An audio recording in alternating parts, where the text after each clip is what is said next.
안녕하세요. 니체 자라투라는 이렇게 말했다. 56번째 영상입니다. 오늘은 일부 3장의 배우 세계론자들에 대하여를 들어가 보겠습니다. 내용이 워낙에 고절하고 어렵다. 난해해서요. 이거는 문장을 같이 읽어보면서 같이 공부를 해봐야지 그게 더 효과적인 것 같아요. 그래서 한번 읽어보고 진행을 해보겠습니다. 일찍이 짜라투라도 모든 배우 세계론자들과 마찬가지로 인간 저편에 대한 망상을 품었었다. 그때는 세상이 고통받고 번민하는 신의 작품으로 보였던 것이다. 그때 세상은 내게 꿈이자 어떤 신이 꾸며낸 호구로 보였다. 불만족한 신의 눈앞에 피어오르는 오색 연기로 보였던 것이다.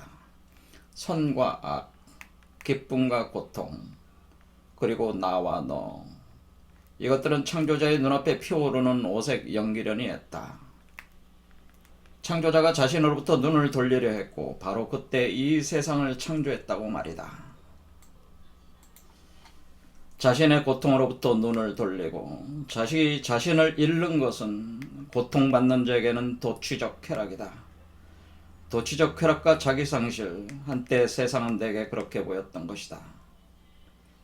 이 세계, 영원한 불완전한 세상, 영원히 모순적인 모사인데 그나마저도 불완전한 모사인 세상, 그것을 창조해낸 불완전한 창조자의 도취적 쾌락, 세상은 한때 내게 그렇게 보였던 것이다. 이렇게 한때 나는 모든 배우 세계론자들이 그러하듯 인간 저편에 대한 망상을 품었었다. 정녕 인간 저편에 대한 것이었을까? 자, 여기서 이제는 니체는 그 자라투스트라의 입을 빌려가지고 자신이 젊은 시절에 어떠한 상태로 이 세계를 해석을 했는가에 대한 거를 사실 돌아보면서 이제 반성을 하고 있습니다. 그러니까 니체는 지금 배우 세계론자라고 하는 개념 자체를 어떻게 쓰고 있냐면은 배우 세계론자는 이원론자라고 하는 개념을 이제 얘기를 하고 있습니다. 이원론자. 그래서 선과 악, 기쁨과 고통, 나와 너 이렇게 이제 구분을 하는 거죠. 두 개의 가치 체계로 이제 얘기를 하는데 이거는 뭐 우리가 얘기하면 음과 양, 뭐 빛과 어둠, 남자와 여자 뭐 이런 식이 되는 거죠. 뭐 오른쪽과 왼쪽 뭐 이런 식 두 개로 구분을 해는. 이렇게 할 때 우리는 이것이 창조라는 개념으로 볼 때는 창조하는 자로서의 신과 창조된 세계로서의 바로 우리의 현상 세계 이렇게 두 개로 구분을 한다는 거죠. 그래서 이 창조주로서의 신의 세계를 우리는 그 철학적으로 이제는 얘기를 할 때 이건 이제는 플라톤이 얘기하는 이데아다 이렇게 이데아 세계라고 하는. 그러니까 창조주는 자신이 존재하는 이데아의 세계를 모사를 해가지고 이 현실 세계를 창조를 했다고 하는 거죠. 이런 이원론자, 자기도 이런 이원론자였다고 하는 겁니다. 젊은 시절에. 자, 오늘날 이제 현대 철학자 중에 가장 주목받는 사람 중에 하나가 바로 화이트헤드라는 사람인데, 화이트헤드가 과정 철학자죠. 근데 과정 철학 정기한 화이트헤드는 서양 철학은 플라톤 철학의 각주다라고 그렇게 표현했어요. 그러니까 서양 철학 전반이 다 뭐예요? 플라톤 철학에 대한 하나의 갈래들이라고 하는 거죠. 거기서 다 근원을 하고 있다고 하는 거죠. 그래서 우리는 플라톤이라고 하는 사람, 이 사람은 여러분들이 아시다시피 소크라테스의 제자였죠. 소크라테스 제자로 이 소크라테스 제자인 플라톤의 제자가 또 아리스토텔레스였어요. 플라톤은 BC 428년에서 348년이니까 우리 동양으로 보면은 노자, 공자, 또 이제는 그 우리가 석가모니 같은 경우가 BC 한 6세기 정도 사람들이니까 이분들이 5, 6세기 사람들이니까 그거보다 한 100년 정도 이후의 분이라고 보는 맹자하고 비슷한 시대에 산 사람들이죠. 이 사람이죠. 이 플라톤이. 그래서 플라톤이 유명한 그 이론이 이데아론이라고 하는 이데아론. 그러니까 형상적으로 완전한 세계, 그 세계를 이데아 세계고 이 세계는 그것에 대한 환영적 투사물이다 이렇게 보는. 이 세계는 환영이다라고 하는. 환영적 투사다. 그러니까 이데아는 완전한 세계고 이 세계는 불완전한 세계다. 이런 기본적 이원론적 개념을 제시를 한 사람이죠. 근데 이데아 세계는 완전하고 이데아로부터 근거해서 나온 이 세계는 불완전하다라고 하는 거죠. 자, 이런 관념은 우리가 이제 유교 철학에서도 일종의 그 송대의 신유학 철학에서도 비슷한 개념이 나오죠. 이기이원론이다 그런 거는. 이기이원론. 그러니까 여기서 이기할 때 우리가 이데아라고 하는 거를 우리가 말 그대로 그 우리 한자로 이라고 이치 이렇게 이치의 세계. 자, 현상은 우리가 기의 세계라고 이렇게 부르는. 이렇게 동양 철학하고 연결해서 생각해 보면은 좀 더 명확해질 수가 있죠. 이게 이원론적 개념이다. 그래서 이데아의 세계가 현상으로 드러났다. 근데 이데아 세계는 완전하고 현상 세계는 불완전하다라고 하는. 그런데 플라톤이 그러면 이데아라는 이 세계에 대해서 어떤 식의 개념을 가지고 있었냐면은 이 이데아 세계는 일종의 기하학적인 세계라고 생각을 했어요. 기하학적, 도형적 세계. 그래서 이데아 세계는 기하학적 세계, 기하학의 세계, 기하학의 세계다. 그런데 이때는 이제는 우리가 그 기하학이라는 게 여러분들 이제 현대 뭐 수학 같은 걸 다 공부해 보시면 뭐 위상기하 같은 것도 나오지만은 이때 당시에는 유클레이데스 기하라고 하는 여러분들이 한 중학교 정도에 공부하던 그 뭐 삼각형, 원, 뭐 직선, 곡선, 쌍곡선 뭐 이런 건 다 유클레이데스 평면에서 일어나는 그러니까 곡률이 제로인 그런 시공간적 구조에서 이렇게 다루는 기하학이 바로 유클레이데스 기하학인데 유클레이데스 기하학의 세계로 파악을 한 거죠. 자, 여기서 우리는 왜 서양에서는 과학이 발전을 했고 왜 동양은 과학이 발전하지 못했는가? 여기에 또 사실 힌트가 있어요. 왜냐면 우리 동양에서도 이기이원론이라는 개념이 있잖아요. 그런데 이 이라고 하는 것이 이기에서 이라고 하는 것을 수학적, 그러니까 기하학을 포괄한 수학적 세계로 우리 동양 사람들은 생각하지 않았다는 거죠. 그런데 플라톤은 기하학을 포함한 수학적 세계로 이 세계를 생각을 했다고 하는 거예요.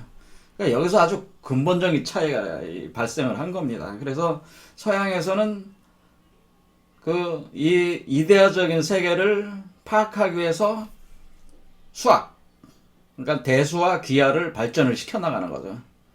근데 동양에서는 이 이의 세계가 인간의 본성의 세계라고 생각을 했기 때문에 그것을 수학적인 어떤 그런 걸로 파악할 수 있다고 생각하지 않았다는 거예요. 그러니까 여기서 이 본연의 이데아 세계를 수학적으로 그려내려는 그런 어떤 학문적 그 과정이 과학의 과정이라고 볼 수 있는데 이것이 동양에서는 안 된 거예요. 여기서 이제는 왜 서양은 왜 과학이 발전하고 왜 동양은 과학이 발전하지 않았습니까? 할 때 어떤 해답이 될 수도 있다고 하는 겁니다, 이게. 그래서 여기 보면 이제는 그 플라톤이 그 아테네의 그 BC 385년에 아카데미아, 그러니까 아카데미를 이제는 설립을 합니다. 아카데미를 설립을 해가지고 여기서 이제 많은 그 제자들을 키워내게 되는데 여기 지금 이 두 사람이 아카데미 문을 지나가지고 들어오잖아요. 그럴 때 한 사람은 플라톤이고 한 사람은 그 완전히 그 또 위대한 알렉산더 대왕을 교육시킨 아리스토텔레스죠. 그래서 플라톤은 손가락으로 하늘을 가리키 이데아적인 세계를 우선으로 보는 거죠. 이제 아리스토텔레스는 손바닥으로 어때? 땅을 가리키잖아요. 그러니까 이것은 이데아적인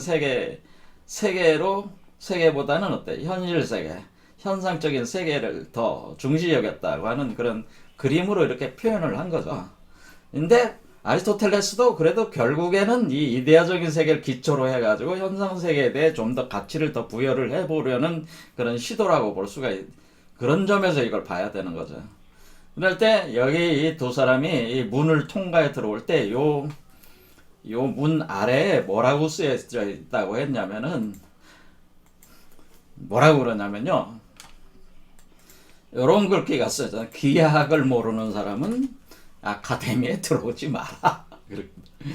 이게 뭐야? 이데아의 세계를 기하학으로 봤다는. 그건 이제 수학 중에서도 대수나 이런 것보다도 기하학적 세계로 이렇게 표현을 한 거죠. 그래서 플라톤 도형이라는 것들이 있습니다. 그런데 이 기하학적인 세계, 그런데 이게 어떤 그 수학적인 그 법칙에 의해서 이렇게 표현될 수 있는 세계, 이것이 언제 이게 확 꽃을 피워요? 이런 것들이 여러분들이 이미 봤지만은 뉴턴에 와가지고 이것이 드러나잖아요. 우리가 중력 법칙, 또 운동의 3법칙, 다양한 어떤 그런 법칙들이 수학적 원리, 이 이론 뉴턴이 쓴 책이 프린키피아잖아요. 프린키피아는 자연 철학의 수학적 원리잖아요. 그러니까 이 수학적인 세계로, 수학으로 이 세계를 이렇게 이성으로서, 그러니까 그걸 칸트가 이제 그거를 엄청나게 그 뉴턴의 이런 점들을 흡수를 해드린 거예요. 그래서 그것을 선험성으로, 그것을 선험적 이성, 이론 이성, 순수 이성으로 이것을 파악을 한 거죠. 이것을 수학적 세계로 그려낼 수 있다고 하는 인간의 그 내재되어 있는 그것이 신이 부여를 한 능력이라고 하는 거죠. 그러니까 이게 우리가 이데아 세계를 어때? 인간의 그 이성이 파악할 수 있다. 그것이 선험적으로 파악할 수 있는 능력이 인간에게 있다. 이게 칸트는 그걸 그렇게 본 거죠.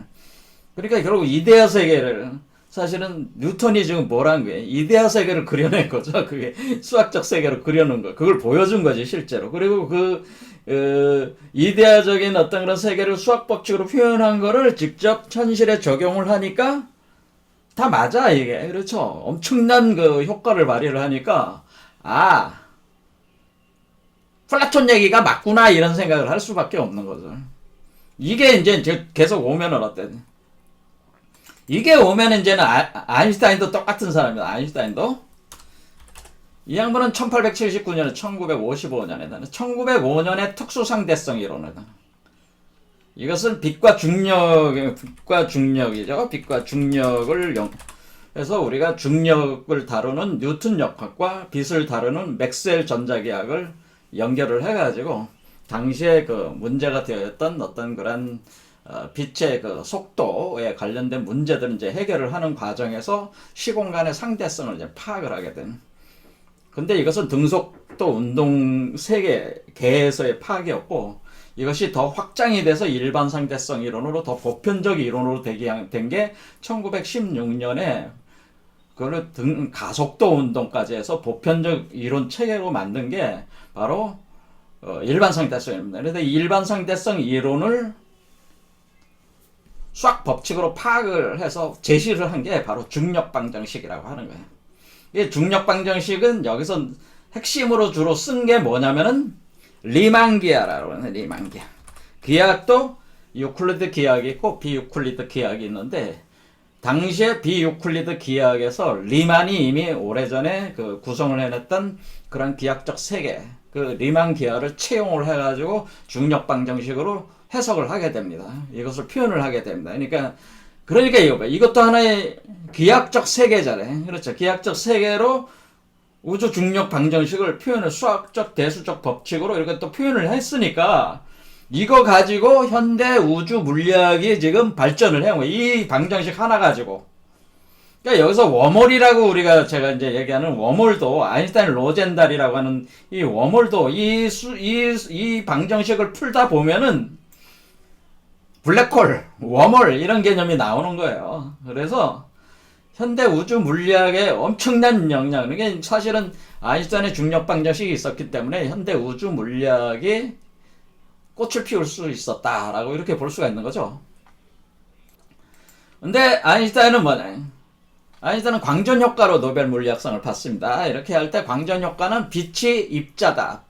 파동에 접근한 게 아니고 입자로 파악을 해가지고 광량자로 파악을 해가지고 광전 효과를 이제는 설명을 해내가지고 이거 가지고 이제 물리학상을 봤는데 이 빛을 입자로 보는 양자화된 입자로 보는 이런 것은 양자역학적 개념이거든요. 그런데 이런 것을 기여를 그만큼 양자역학에 했는데 아인슈타인은 양자역학에 있어서 코펜하겐 해석, 닐스 보어를 중심으로 한 하이젠베르그, 막스 보론이나 이런 사람들의 코펜하겐 학파의 양자역학적 해석 체계를 거부를 했어. 그러니까 아인슈타인 입장에서는 어때? 이 기하학적으로 너무나 아름답고 이 수학방 정식으로 다 표현이 되잖아. 그런데 이 양자역학이라는 건 확률적 세계다 보니까 그거는 도저히 신이 그런 세계를 창조할 리가 없다고 생각을 한 거예요. 신은 주사위를 던지지 않는다. 이렇게 표현을 한 거란 말이에요. 그러니까 아인슈타인도 누구예요? 이 사람도 사실은 플라톤주의자라고 이렇게 볼 수 있어요. 그러니까 이 완전한 신의 세계는 수학적 세계, 기하학적 세계라고 하는 거죠. 그게 이제 이게 쭉 그러니까 지금 제가 드린 말씀 왜 서양에서는 과학이 발전하고 우리는 이 동양에서는 과학이 발전하지 않았냐라는 기본적인 뿌리는 사실은 플라톤으로부터 사실 시작됐다고 볼 수가 있죠.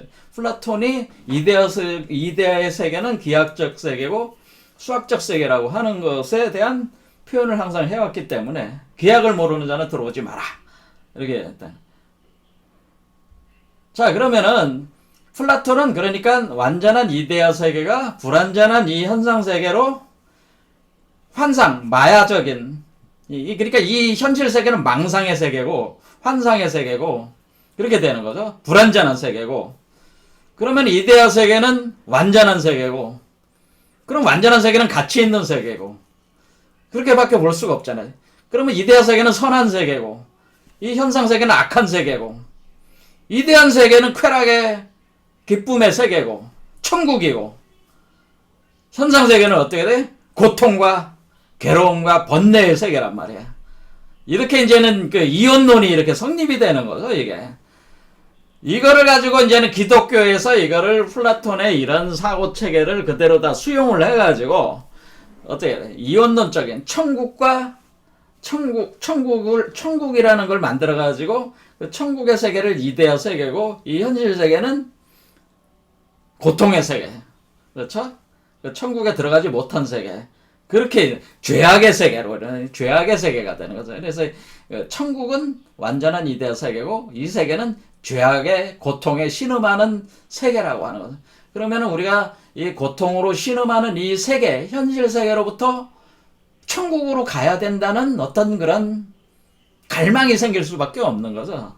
그런 부분, 이와 같은 개념을 우리 니체가 젊은 시절에 자기도 이런 생각을 가지고 있었다고 하는 거죠. 그런데 여기서 니체가 이제는 얘기를 하는 건 뭐냐면 그러면은 우리는 이렇게 생각할 수가 있어요. 완전한 세계로부터 어떻게 불완전한 세계가 나왔냐? 이렇게 질문할 수가 있잖아요. 완전한 세계에서 어떻게 불완전한 세계가 나와요? 그게 선악과 사건하고 비슷한 거야, 그게. 아니, 하나님이 완전한 존재라면은 왜 선악과를 따먹게 놔뒀습니까? 이 말하고 똑같은 거예요. 왜 선악과를 따먹게 만들어서 선악이라는 이원적인 세계를 만들었습니까? 애초에 안 따먹게 했으면 됐잖아요. 원래 이게 같은 질문이 같은 얘기거든요. 어떻게 완전한 세계에서 불완전한 세계가 나옵니까? 이런 얘기죠. 기독교적인 질문은 왜 선악과를 따먹게 놔뒀냐 그런 거예요. 그러니까 어떻게 선한 세계에서 악한 세계가 나옵니까? 어떻게 빛에서 어둠이 나옵니까? 어떻게 기쁨에서 고통이 나옵니까? 이것은 어떻게 나로부터 너가 나옵니까? 어떻게 주체로부터 객체가 나옵니까? 그런 얘기나 마찬가지죠. 그러니까 여기서 뭐야? 이 세계라고 하는 것은 신의 투사물이야. 신은 나고 세계는 신의 투사물. 거울이란 말이죠. 이게. 우리가 주체에 대한 객체라고 하는 것은 주체에 대한 객체는 투사물, 거울이다라고. 그런데 나는 선한데 왜 악한 투사물이 나오느냐 이거지. 그렇잖아요. 거울은 악하게 나와. 내가 빛이니까 이쪽은 어둠으로 나오고, 내가 남자니까 이쪽은 여자로 나온다는 거죠. 선한 거, 악한 걸로 나와. 그러면은 이렇게 반대, 그건 뭐야? 대칭적 구조를 가진다. 대칭적 구조를 가진 시공간적 대칭뿐만 아니라 모든 가치적인 체계에서 이원화되면서 거울 대상체로 파생이 돼서 나온다고 하는, 이게 창조라고 하는 겁니다. 이 과정이 창조의 과정이다라고 하는 겁니다. 자, 그러면은 신은 이 세계, 신의 거울이 이 세계야. 얘기는 또 다른 얘기하면 하늘의 거울이 땅이다 라고 하는 거예요. 하늘의 거울이 땅이야. 하늘의 투사, 거울 투사가 땅이야. 그럼 이걸 뒤집어 보면 어떻게 되는 거예요? 신은 이 세계의 역으로 거울이 되는 거죠. 그러니까 주체에 대한 객체가 거울이라면 객체 입장에서는 객체로 주체로 바꿔놓아 버리면, 전도시켜 버리면 어때요? 이 객체에 대한 거울이 신이 돼 버리는 거죠. 그러니까 신은 이 세계의 거울이고 하늘은 땅의 거울이다. 이렇게 또 역으로 뭐 전도시켜 버릴 수가 있다는 거죠. 땅의 거울이다. 그러니까 지금 이 전도시키는 거지. 지금 전도시키는 거야. 그러니까 뭐냐면은 이 하늘에서 땅으로 내려온다. 여기가 위에가 하늘이란 말이야. 하늘에서 땅으로 내려오는 걸 자기를 투사시키는 거란 말이야. 이 하늘의 세계에 대한 땅의 세계는 이 하늘 세계에 대한 거울이야. 비춰드리는 거죠. 근데 역으로 생각하면은 땅의 세계에 대한 거울이 다시 하늘이 되는 거죠. 그렇죠. 이 세계에 대한 거울이 이거라면 이 세계에 대한 거울은 이거잖아요. 그렇게 봤을 때 지금 우리가 이것을 이제는 니체가 심리학적으로 이제 더 파고드는 거예요. 그러면 우리가 그러면은 우리가 하늘이라는 것을 어떻게 인식을 하게 되는 것이냐는, 하늘이라는 거. 그러니까 우리는 지금 인간이라고 하는 존재는 땅의 존재랍니다. 그러니까 사람은 고통의 존재다라고 하는, 사람은 지금 고통스럽잖아요. 이게 니체가 지금 보는 건 뭐예요? 이게 너무나 고통스러운 세계예요. 이 세계는 끔찍하도록 고통스럽다는 거죠. 끔찍하게 고통스러운 죄의 세계라는, 이 세계는 끔찍하게 고통스러운 죄의 세계. 이게 내 기독교에서 본다는 거죠. 근데 끔찍하게 고통스러운 이 죄의 세계가 아름답고 완전하고 선한 그 완전한 세계로부터 투영된 거울이라는 거지. 그러니까 우리 심리 안에서는 뭐냐면은 하늘을 이 역으로 또 투사가 되는 거니까, 투사된 그 모습이 하늘로서 우리 안에 내가 고통스러우니까, 내가 끔찍하고 고통스러운 죄 속에 있으니까 하늘이 인식이 된다고 하는 거죠. 그러니까 내가 끔찍하게 고통스러운 죄 속에 있었기 때문에 완전하고 영원한 쾌락의 세계가 또한 인식이 될 수가 있다고 하는 거죠. 이게 자연스러운 메커니즘이라고 하는 거죠. 그러니까 내가 고통이 없으면은 천국을 인식할 수가 없다고 하는 거죠. 거울체로서 인식이 안 된다고 하는 거죠. 그렇다면은 우리가 철학적으로, 종교적으로 생각하는 그 이데아라고 하는 거, 신이라고 하는 거는 사실은, 이데아와 신은 뭐야? 인간 안에서의 그 원래 가지고 있는 인간 안의 본성적인 어떤 그런 창조적 메커니즘을 거울체로 투사시킨 거라는 거죠. 그러니까 사실은 이걸 이제 완전히 뒤집어버리면 어떻게 된 것이냐면 결국 인간이 신을 창조했다고 하는 게 돼버린단 말이에요. 이게 지금. 그렇죠. 신이 거울체로서 이 세계를 창조했듯이 우리는 이 세계에 있는 인간은 어떻게? 나의 거울체로서 신을 창조한다고 하는 거죠. 그러니까 이 나의 거울체로서 신을 창조하게 된다는 거죠. 나의 거울체로서 신을 창조한다.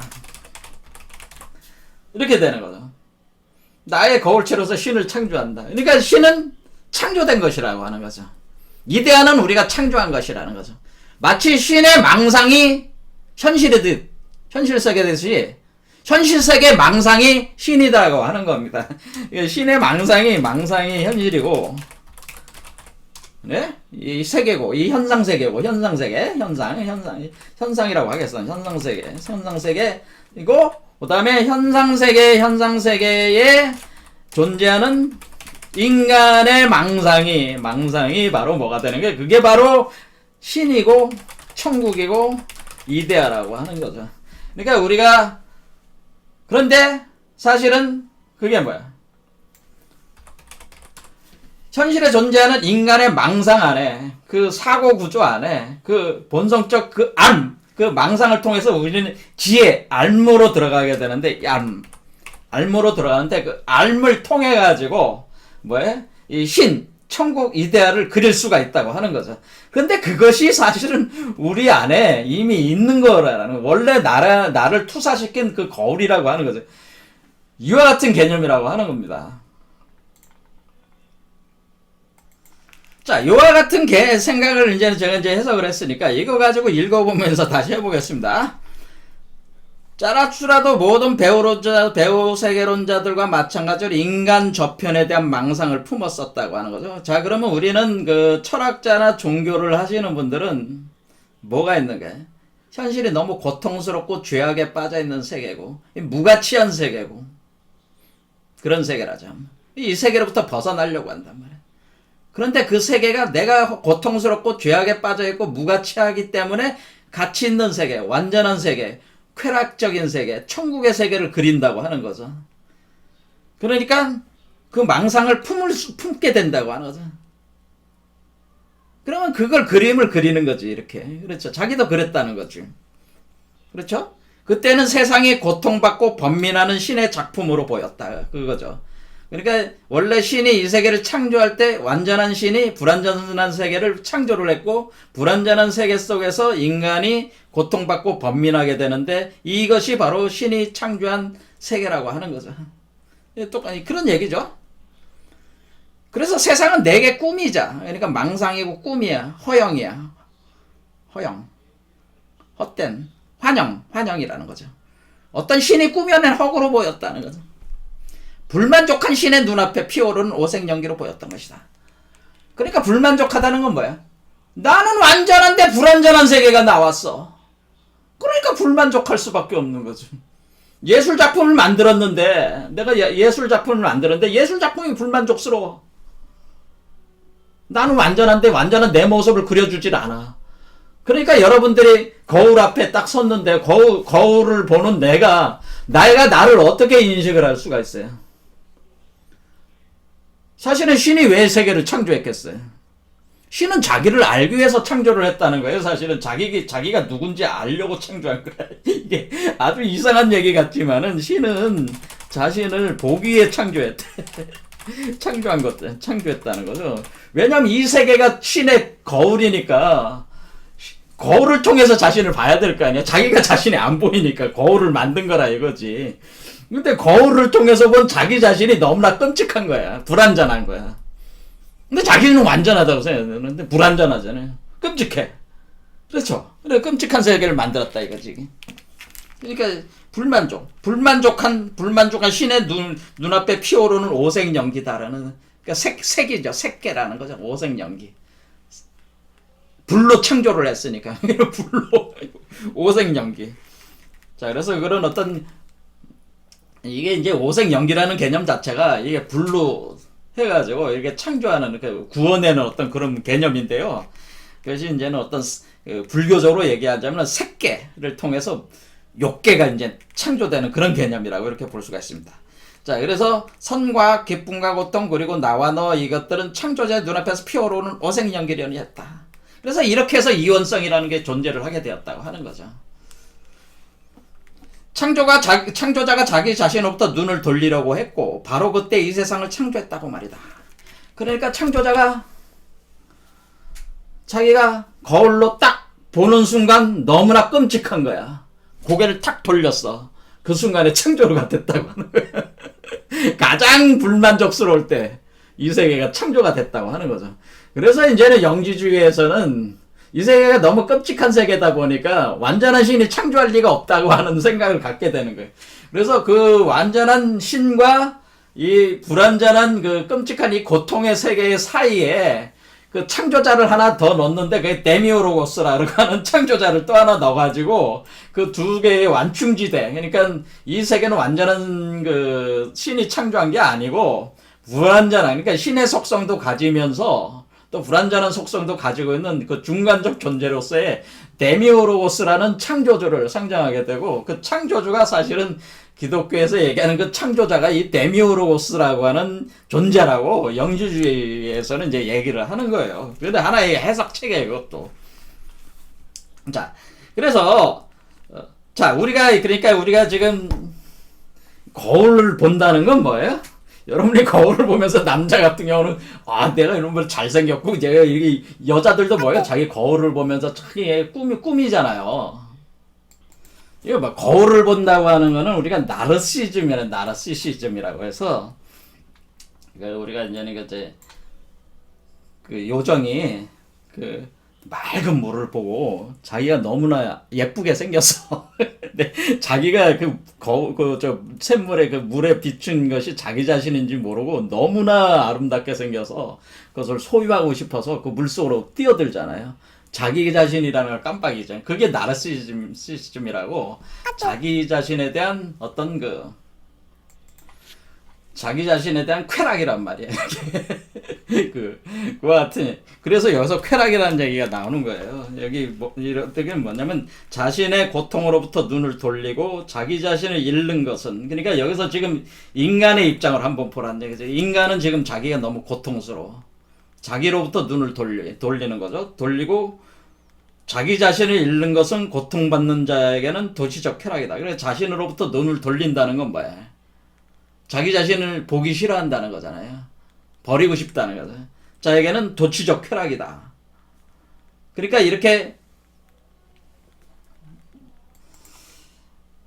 자신은 고통받고 추하고 아마 죄에 가득 찬 존재인데, 거울을 보니까 뭐예요? 거울에는 너무나 완전한 모습이 보이는 거잖아요. 나르시시즘처럼. 거기 뛰어든다는 거지. 이게 도취적 쾌락이라고 하는 겁니다. 그러니까 이게 결국 이 얘기가 그 얘기죠. 자기 자신으로부터 고통으로부터 눈을 돌린다. 이렇게 거울을 봤는데, 나는 죄와 고통 속에 빠진 존재인데, 거울에 보니까 너무 아름다운 모습이 있는 거야. 근데 그게 자기야. 그러니까 거기에 대한 도치가 돼버린 거죠. 그 쾌락이 생기는 거죠. 그 도치적 쾌락, 그 쾌락이 뭐야? 거기다 그 물에다가 몸을 던져버리는 거 뭐예요? 자기 상실이라는 거죠. 자기 상실. 그것이 역으로 따지면 사람이 마치 그와 같은 그 신의 그거를 거울로 삼아서 사람이 거기에 도취가 돼가지고, 신이 자신의 모습이지, 신이. 거기에 빠져가지고 몸을 던져버리듯이 그 천상의 세계로 들어가려고 몸을 던진단 말이지. 마치 그와 같은 걸 역전으로 생각하면은 신은 사실은 그 반대라는 거죠. 완전한 신은 불완전한 것을 통해서 도취적 쾌락에 빠진 거라는 거죠. 그 하나의 창조도리에 빠졌다는 거야, 그거는. 그렇죠. 그래서 거기다 몸을 던졌다는 거지. 그러니까 신은 땅으로 몸을 던졌고, 땅은 하늘로 몸을 던진다고 하는 거죠, 서로. 그렇죠. 이거는 아래로, 거울로 삼아서 아래로 뛰어 들어가고, 땅은 하늘로 뛰어 들어가는 거예요. 양쪽이 뛰어 들어가는 거예요. 그러니까 이게 하강운동은 하늘이 땅으로 뛰어 들어가는 거예요. 거울로 삼아서 뛰어 들어가는 거고, 상승운동은 땅에서 하늘로 뛰어 들어가는 거예요. 거울이라는 개념이에요, 거울. 그래서 이 거울의 중간점이 바로 여기잖아요, 여기야. 그래서 여러분들이, 여기가 뭐냐면 토끼굴이란 말이야, 토끼굴. 여기가 자축인묘에서 토끼굴이야. 여러분들이 저 책 많이 봤어요. 이상한 나라의 앨리스라고 하는데 있잖아요. 또 그다음에 거울나라의 앨리스라. 자, 이상한 나라의 앨리스, 거울나라의 앨리스가 어떻게? 토끼굴을 통해 가지고 들어가는 거죠. 거울나라의 앨리스가 가리키는 게 그런 거란 말이에요. 내가 이쪽 위의 세계와 아래 세계는 서로 거울 대칭이란 말이에요. 그러니까 이쪽 세계의 거울은 여기고, 이쪽 세계의 거울은 이쪽이 돼. 가운데 중심으로 해서 여기가 거울이란 말이야. 서로 상호간에 거울이라, 그런 얘기입니다. 그러니까 거울나라의 앨리스라는 그 소설이 그냥 단순한 소설이 아니라는 거죠. 하나의 이 우주의 어떤 그런 어떤 메커니즘 운동, 또 어떤 구조에 대한 얘기거든요, 이게. 자, 올해가 개묘년입니다. 개묘년이라고 하는 거는 이회 세계가 지금 이 토끼가 지금 용궁, 수궁, 그러니까 용궁으로 들어가는 해가 올해거든요. 개묘라는 개념 자체가. 자, 그거까지 너무 시간이 많이 걸리니까 이거까지 하겠습니다. 그거 얘기는.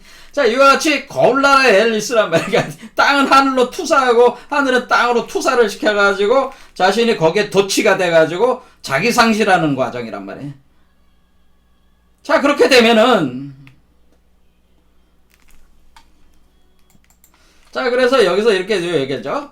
이 세계, 영원히 불완전한 세상, 이 고통받는 세상은 영원히 모순적인 모사, 복사다라는 거는 복사물. 그러니까 거울 복사라고 하는, 거울 대칭적 복사라고 하는데, 거울 대칭적 복사다라고 하는, 거울 대칭적 복사. 이 땅의 세계는 하늘의 세계에 대한 거울 대칭적 복사 세계. 하늘 세계는 땅의 세계에 대한 거울 대칭적 복사의 세계라는, 서로가 서로를 복사를 하고 있다고 하는 거는 복사. 그러니까 여기서 모사라고 표현한 말이 그 복사한다는 뜻이죠. 복사. 이렇게 모사 세계인데 거울 대칭, 거울 투영 세계인데 그나마저도 불완전한 모사인 세계. 그러니까 지금 우리는 인간의 세계는 완전한 세계가 불완전한 세계로 모사가 돼버린 거지. 그렇죠. 그러니까 이게 불가사의죠. 이거는 이게 일대 불가사의야, 이게.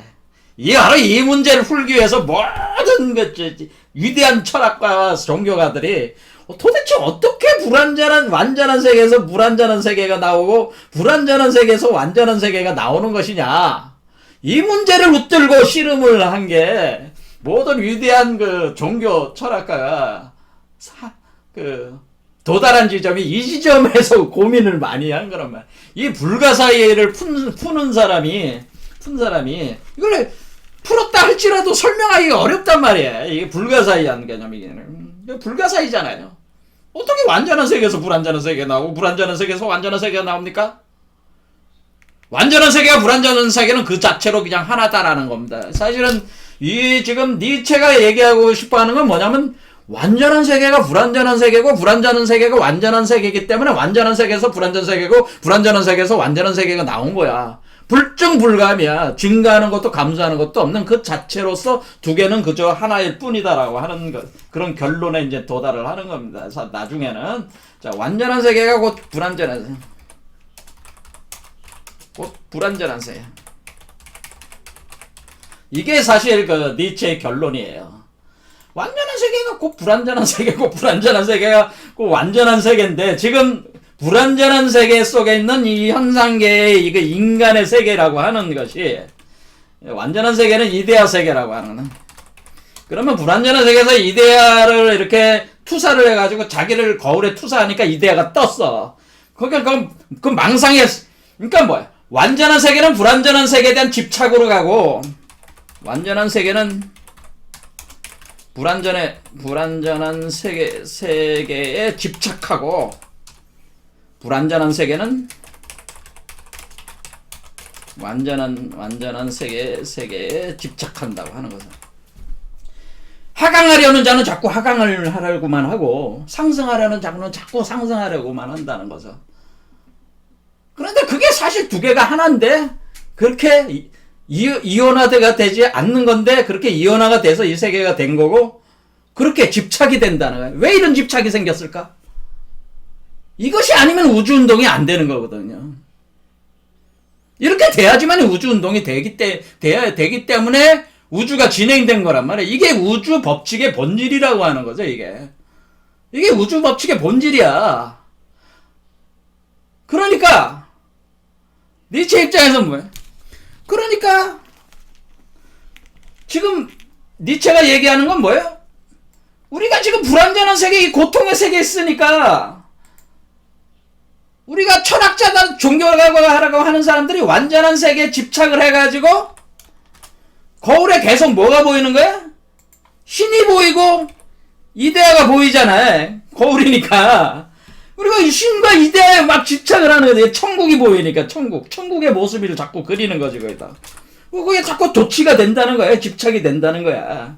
아주 창조를 한다네. 자꾸 망상을 거기다 부여를 한다는 게 그런 행위였다고 하는 거죠. 지금 플라톤이 이데아적인 어떤 세계를 주장을 할 때는 그와 같은 집착, 투사에 대한 그 완전한 세계에 대한 그걸 자꾸 가야 된다. 거기로 가야 된다. 자꾸 이와 같은 집착을 하게 돼. 그걸 창조를 한 거죠. 자꾸.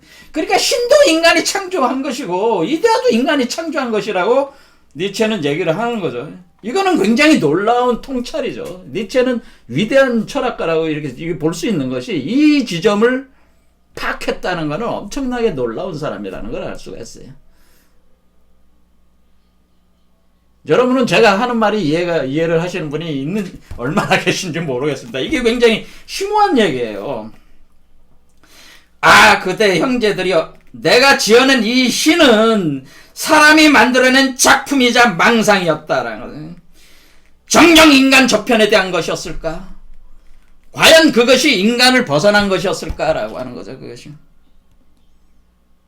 그래서 여기서 얘기하는 거예요. 이 시는 바로 인간이었고, 그저 인간의 초라한 작품에, 나의 초라한 작품에 불과했다. 그러니까 그것 자체도 내 안에 있는 거였다고 하는 거죠. 내 안에 있는 거를 밖에다 자꾸 투사를 시킨 거였다는 거야. 그런 거죠. 그러니까 이 유령이죠. 실체가 없는 거야, 사실은. 그러니까 신이나 이데아라는 거는 실체가 없는 거라는 거지. 그건 바로 우리의 본성이란 얘기예요. 우리 안에 있는 거란 얘기지.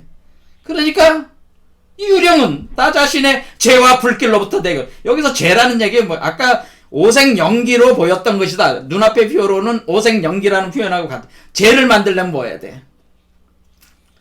불에 태워야 되잖아요. 불에 태우면 오색연기가 올라오잖아요. 그 불길로부터, 그 불길에서 올라오는, 죄를 태울 때 나오는 그 연기다, 그죠? 그게 화정이다라는 거죠. 왜? 우리는 땅에서 하늘로 올라갈 때 우리를 불태워야 되거든요. 우리를 불태워야 돼. 우리를 불태워야지 죄로 만들고 불 속에 달궈가지고 우리를 소멸시켜 나가야지 이 세계로 올라갈 수 있으니까 우리의 몸을 불태우고 죄로 만드는 가운데서 오색연기가 피어오른다. 그 오색연기, 그게 뭐야? 기운이 돼서 올라가는 거 아니야, 기운이. 지금 여기서 뭐야? 밑에서 위로 올라가는 게 기가 돼서 올라가는 거죠. 이기이원론이, 기가 돼서 올라가는 기. 그래서 이가 바로 연기라고 표현한 거죠, 연기. 여기서 정기신으로 올라간단 말이야. 정기신, 동양적으로는. 정기신으로 올라가니까 연기가 피어오른다. 그러니까 이렇게 올라가는 과정이 연기가 피어올라는 과정이다. 우리 밑에 있는 것들을 불에 태우고, 재로 만들고, 불로 넣어가지고, 연기로 만들어가지고, 이렇게 올리는 과정이다. 구름이 올라가듯이 올라가는 과정이다. 그래서 오색연계 과정이다. 이 오색연계 과정에서 만들어진 환영과 같은 것이다. 라고 하는 거죠. 사실 오색연계에 불과한 것이다. 라고 하는 거죠.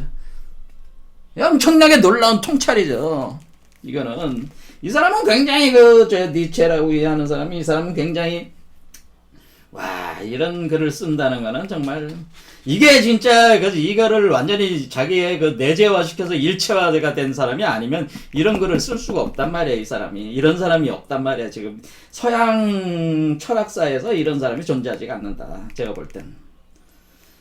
그래서 이 유령은 나 자신의 죄와 불길로부터 내게 온 것이지, 진정 저편 세계로부터 온 것은 아니었다. 신이나 이데아로 드는 것도 결국 내 몸 안에서 내가 체득한 처음의 세계일 뿐이지 밖에 있는 것이 아니라는 거죠. 거기에 집착돼서 우리가 갈 그게 아니고 내 안에 있는 것이라고 하는 것을 니체는 설파를 하고 있는 거죠. 그렇죠? 아주 위대한 통찰이죠. 그래서 완전한 세계가 곧 불완전한 세계고 불완전한 세계가 또 완전한 세계입니다. 그래서 이 세계는 그대로 사실 다 완전하다고 하는 거죠. 이 세상엔 존재 이유가 없는 것은 없다고 하는, 그 자체로 완전한 세계다. 단지 뭐가 있는 거예요? 어떤 사람은 이 세계에서 고통을 느끼고 어떤 사람은 이 세계에서 영원한 쾌락을 느낀다고 하는 거죠. 왜 그런 차이가 발생을 하는 것일까? 이것을 불가사의라고 하는. 이버맨시를 구현을 하게 되면은 이 고통의 세계를 쾌락의, 영원한 쾌락의 세계로 자기가 자각을 하고 인식을 하게 되는 그런 수준에 가는 거지만은, 그렇지 않은 인간에게는 이 세계는 고통의 세계다. 똑같은 세계인데도 그렇다고 하는 겁니다. 이것은 너무나 불가사의한 얘기입니다. 불가사의죠. 설명하기 어려워. 어렵단 말이에요. 근데 이 정도 수준까지 오른 사람이 서양 역사에 제가 볼 때는 다른 계통에서는 있었지만 이런 철학 계통에서는 없었다고 하는 거예요. 그래서 제가 뭐 칸트니 뭐 이런 사람들은 그건 철학도 아니라는 거예요. 제가 그거는 니체가 전개한 철학적 수준에 비해서는 아주 그 수준이 낮은 철학들이라고 하는 거죠. 그래서 니체야말로 위대한 서양 철학, 제가 이제 평가를 하게 됩니다. 자, 그래서 오늘은 여기까지 이렇게 봤습니다. 그래서 이 배우 세계론이라고 하는 건 결국 뭡니까? 이원론적 세계라는. 그래서 그 이원론은 어떤 이원론이에요? 불완전한 세계에 살고 있는 플라톤이나 칸트 같은 사람이 뭐라고 하나? 완전한 세계를 투사를 해가지고 그 세계를 이데아라고 부르고 물 자체로 불렀다고 하는 거죠. 완전한 세계에 대한 그거를 이데아. 플라톤은 이데아라고 불렀고, 칸트는 그것을 물 자체라고 하는 거예요. 물 자체. 그 어떤 추상적인 개념으로 완전한 세계를 그려가지고 거기에 집착하게 된다는. 그러니까 칸트 철학도 뭐예요? 집착하는 철학이라는 거지. 플라톤 철학도 집착하는 철학이 상승에 대한 집착. 근데 뭐야? 우리는 하강도 해야 되고 상승도 해야 되고 두 개 동시에가 다 돼 있는 그 자체로서 완전한 세계 속에 우리는 살고 있는 거기 때문에 그것에 대한 자각이 있어야 된다고 하는 것이죠. 하지만 그거는 뭐야? 사실 이 메커니즘을 먼저 이해하고 나서 그런 얘기를 해야 되겠죠. 근데 어쨌든 간에 지금 여기서 그 배우 세계론이라고 하는 것은 이 사람들이 불완전한 세계 속에 살고 있는 그 고통스러운 인간들이 거울로 보니까 자기 안에 있는 완전한 게 보이는 거야. 그게 원래 법칙이기동. 그러니까 그걸 이데아라고 하고 신이라고 하고 물 자체라고 해가지고 거기로부터 이 세계가 또 나왔다고 또 그렇게 하면서 이원론으로 해놓고 가치를 이데아 물 자체는 완전하고 아름답고 선한 세계라고 하고 이 세계는 고통스럽고 죄악의 세계니까 거기로 자꾸 가야 된다라는 그 집착적 구조를 계속 가르쳐 왔다고 하는 거죠. 그게 아니라는 거죠. 그러니까 니체는 그게 아니고 완전함이 불완전함에 집착해서도 안 되고 불완전함이 완전함에 집착해서도 안 된다고 하는 거예요. 그러니까 지금 니체는 플라톤이나 칸트보다 한 수 높은 사람들이라, 높은 사람이라 그렇게 볼 수, 한 수준 높은 사람이다. 공부 수준이. 자, 오늘 여기까지 하겠습니다. 감사합니다.